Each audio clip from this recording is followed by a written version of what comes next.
2,000. Too much.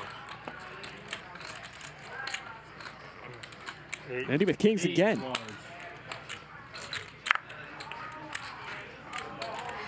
Okay.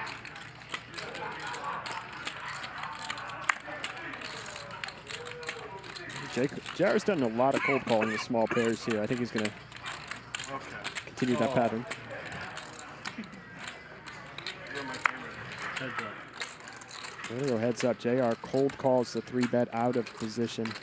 Probably not something you want to be doing against a competent player when deep.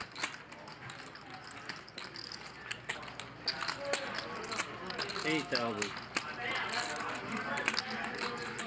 40% here from Andy.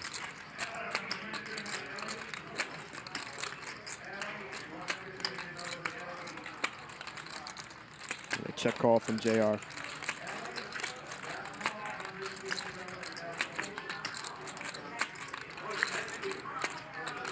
It gets a little bit more interesting for JR here. Picks up an open-ender.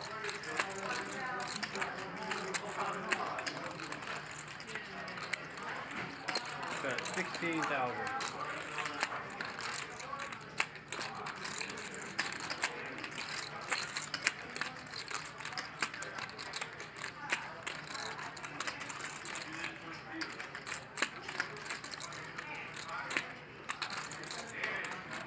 And look at this. JR turning his hand into a bluff. This is fun.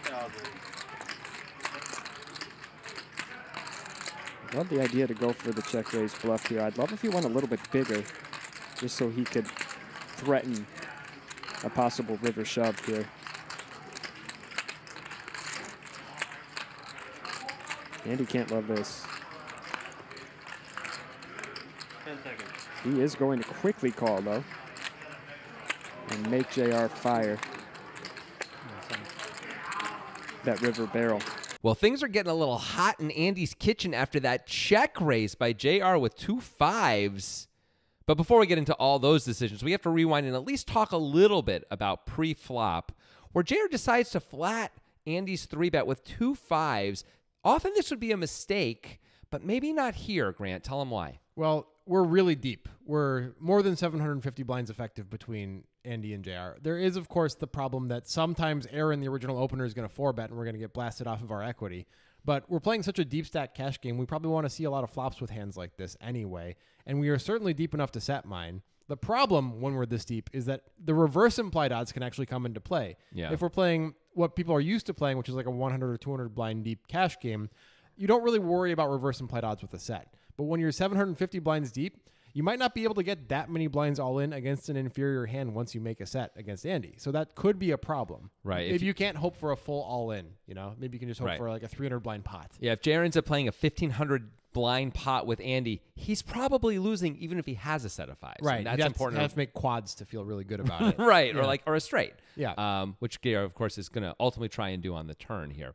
Okay, not a whole lot really happens on the flop, right? Bet, call. That's very reasonable anyway. Let's get to the meaty stuff on the turn. Yeah, the juicy stuff, the Yeah. wonderful stuff. All right, so Andy continuing to bet.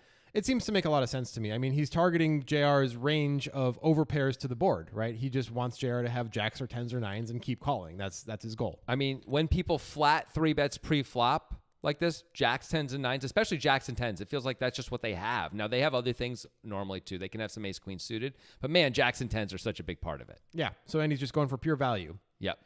But then he's got to feel a little discomfort when this check raise comes in. What do you think about this check raise? Because JR does pick up equity on the turn, massive equity for his hand, right? It's a huge deal that this 4 comes. Yeah. So he kind of has to continue against a half-pot bet. So what's the best course of action? Is it to do what JR did and raise? Is it to call? Or is it to raise bigger than this? Well, first of all, we certainly can't fold, like we're saying, because we just have too much equity now, number one. So, yeah, I think I like a raise better than a call. A call sets up some weird stuff for us on the river where if we're behind, we're just going to put in money, unless we improve, of course. But if we're behind and we don't improve, we may put in a lot more money on the river. Or if we're ahead and we don't improve, we may get folded out on the river, right? Andy's often going to keep firing. We've seen this time and time again with Andy. He just loves to empty the howitzer, right? So I'd be worried about big river bets, and we just can't call that often with 2-5s without a little bit more going on. Right. But by raising, some sort of magical things can happen with this hand specifically, right? We can fold out all the hands that have equity against us, but then can't bluff us on the river. Ace queen is the kind of a hand that just kind of has to fold when we do this, right? Yeah, that's a nice thing to get rid of all of that equity. Along with that, overpairs can't really 3-bet us. So we can't Right. get bluffed off of our current equity where we picked up equity with the open ender and now a 5 or an ace or a 6 is good for us. It's not like Andy's going to take kings and 3-bet them ever against this No, line. I don't so think we so. always get to realize our equity. We don't have to worry about not getting to do that, Yep. right? So that's pretty cool. And when we're called, we kind of know exactly where we are, right? It looks like Andy has a big pair, and we know we've got 10 outs, and that's that, right? And as to the sizing piece, we talked about this on our podcast. It looks a little small, 42/16, but actually it's really cool on this rainbow board. It's going to be a pretty binary decision for Yeah. Andy, so we might as well accomplish all those things we said for cheap, and that's what JR is doing here. I actually think it's a pretty beautiful play. Yeah, me too. I think I think both guys are playing this hand really well. Andy now has a bit of a tough decision in theory, maybe not in theory, but in practice, where you just got check raised with your overpair and it sucks. Yeah, but you kind of have to call, right? I mean, you have near the top of your range still. You can't fold yet. As long as your opponent is capable of bluffing, you have to call here. If your opponent doesn't have any bluffs and they understand relative hand values, you can fold kings. But clearly, JR is capable of bluffing. We see that, and he must know that, and he makes the mandatory call. You're going to make a mandatory call to your podiatrist when you sign up for Nitro Betting and it makes your feet all messed up because of how much you jump up and down from joy. That actually went somewhere. I can't You were believe it surprised. worked out. I'm really shocked. Podiatrists everywhere love Nitro Betting because when you use the link in the description of our podcasts, or if you go to our Twitter page, which might still be there, who knows what's going on with Twitter, there's a link there. Sign up for Nitro Betting. You get all the cool promotions. It's good. It's the worst ad we've ever done. It's actually a really good ad. People are going to sign up from this ad because they want to hear more of what I have to say, you know? So we'll see you on Nitro Betting. The innocuous jack of diamonds. Let's see if JR has it in him. Pot is 120K. 250K behind effective. If JR wants to get an overpair to fold, he's going to have to fire and fire big. And he's going to. 10.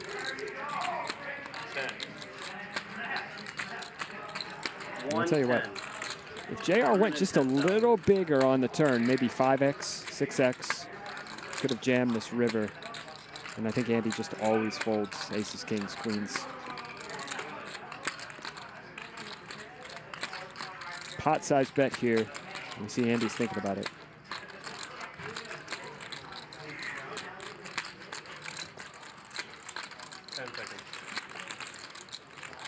Andy's got to be thinking, what does JR cold call with? So, early position open. Andy 3-bets on the button. JR cold calls. We've seen him cold call with hands like deuces, 4s, 5s. So we could certainly have sets here. He could have a hand like ace-5 suited. And Andy's got to be thinking, where are the bluffs coming from, right? Where are the bluffs coming from? Could it be turning a hand like 5s into a bluff? 4-5 suited into a bluff? If JR's cold calling with hands like 3s, deuces, 7s, 4s, if he's cold calling with all these pairs, what else is he cold calling with? I think that's what Andy's trying to deduce right now. So what all hands does JR have when he cold calls, and which of those hands would he possibly turn into a bluff? There's not a lot of natural bluffs, right? No flush draws. Straight draws got there. 10 seconds. JR really putting Andy to the test. He's going to get it through. Well, the rich get richer, eh? I guess so. JR, notably, possibly the richest guy who plays in this game with any regularity. Yep. So this is a big flashy play. Yeah. Betting near pot to get Andy to fold kings on this Jack of Diamonds river.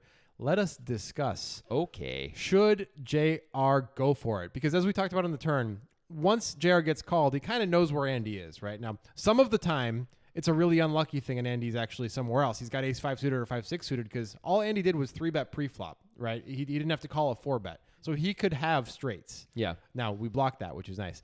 But so it's possible that Andy just has the easy snap raise or call, or Andy could have Jack-Jack with the easy snap call, right? But we know most of the time Andy has an overpair. Should we target an overpair? And if we're going to, is this good sizing? Yes and yes. I think we absolutely should target an overpair here. What is Andy supposed to do with a hand like kings? Like, it sucks. It just sucks terribly. And, of course, we'll get a little bit more granular than that in terms of should Andy call or not shitty, man. in a second.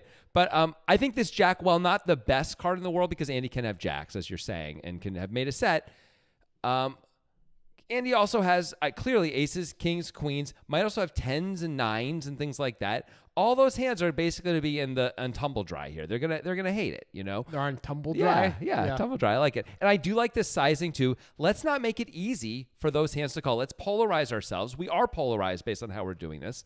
We know we're behind.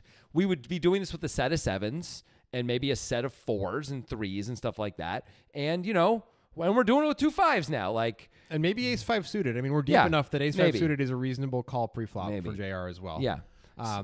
So that's what JR is repping, right? He's repping a set. Or he's repping ace 5 suited. I think mostly 7-7. Yeah, that seems like the thing he's saying most that he has. Yeah. So the question then becomes, should Andy call? We see that he folds. We see that it works. What are the better hands to call with if we're Andy and we get here? Of course, we have the ace 5 suited and 5-6 suited that we miracled our way here with. We have to raise with those, basically. Jack is an easy call. You know, if we get here of with course. Jack. I think any set is an easy call. All right. Like 7-7, we're calling. Of course we are. Yeah. Are there any other calls that are better than kings besides aces? Because aces seems like a pretty good call here because we block ace 5 suited with aces, which is something that JR could have for value. I think there's a clear other hand, which you mentioned on our podcast, which is ace 7. Yes. Which would generally be ace 7 suited, to be clear. So there's 3 combos of it. Because we block a set of 7s and we block ace 5 suited. Yep. And that's got to be better than kings, which blocks nothing. It's because it's a polarizing sizing. Ace 7 should win against the range that's making the sizing almost the same amount of time as kings. Right. But we block more. But we block more stuff, so then it should win a little more. Yeah. So kings actually has quite a few hands ahead of it in Yeah. Andy's range. It just comes down to then how many hands are behind it. And we don't even know if Andy's going to play 8s, 9s, 10s this way on the turn. Right. He may fold to the check raise. Yeah. So I don't know. Kings is like borderline. It feels like aces is mandatory because of the blocker value. And then there's a huge drop off from aces to then I think it goes ace 7, then aces, then kings. I think probably goes the order of how good it is to call with those hands. Probably. And I think there's a huge drop off between aces and kings. It's probably the biggest drop in his whole distribution. I'm curious if it's even better to have ace 7 than aces, but that's for a solver to figure out another Either day. way, those are pretty close. Yeah. And kings is a massive drop from either of those. Massive.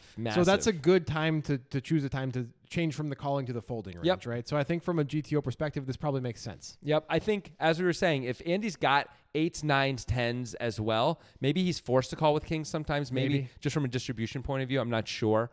But certainly if those hands didn't make it to the river, or some of them didn't, kings has almost got to be in the folding range. Right. So overall, I think both of these players played this hand quite well throughout. I can't see any clear mistakes, which honestly is rare on the breakdown because it's so hard to play really good poker for a whole hand. I know, because when I'm playing poker, sometimes I think back to the hands that I've played. I'm like, well, I certainly screwed that up. I know, right? It's a lot different when you're analyzing it, right?